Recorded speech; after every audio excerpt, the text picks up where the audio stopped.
Hi everyone. This week for the discussion board I'm going to be discussing question 3, which is describe variation and why is it important, give examples of variation at each of the levels of selectionism. So variation is important because without it, basically there would be nothing to select. Selectionism is when certain responses or traits of a species or individual behaviors or group consequences are reinforced and therefore occur more often in the future.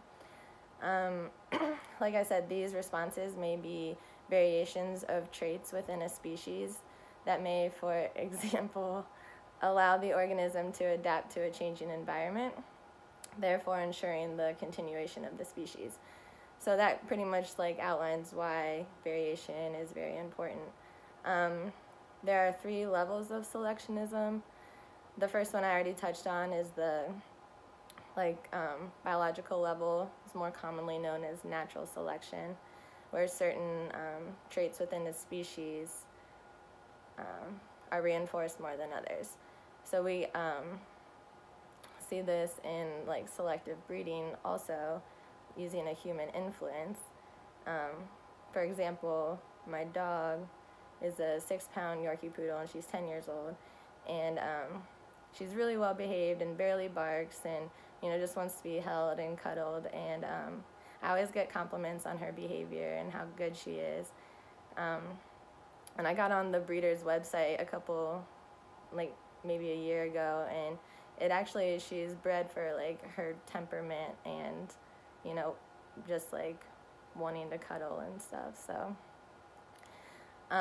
another example of variation within a species is let's say you have a frog or a species of frogs, and their environment that they live in, the climate is getting warmer.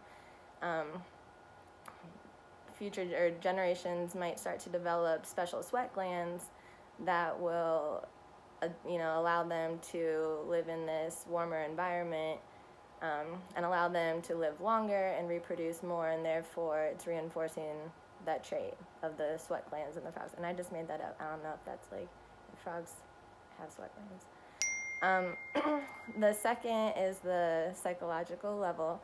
In this level, individual responses are selected by the environment. So this can mean any behavior that's learned through operant conditioning. It's not passed down through generations. And so any behavior that is reinforced will be selected and have a probability of continuing in the future. So responses that are not selected will become extinct, and this will produce a variation in behavior. I'm going to use my dog as an example again. So when she was a puppy, she would have accidents inside and be punished for those, and then when she would when she would go outside appropriately, she would be rewarded for that. So she quickly learned that she'd be rewarded for going outside and then punished for going inside, and so now she's potty trained and always goes inside. So that's my example of variation within the psychological level. And then the third is a cultural or social level, and this deals with behavior that's acquired during an individual's lifetime, or group behavior. Cultural and social behavior also requires verbal behavior, which makes humans unique, which is cool. An example that I thought of would be, back in the day, we used to rent movies by going to a Blockbuster or Family Video, and then that switched, and then everyone started renting from a Redbox, an ATM DVD type thing. And then now that switched, and everyone just stays at home and streams movies online or has Netflix or something. So yeah, those are my examples of variation, and give me some feedback. Let me know what you think. Thanks.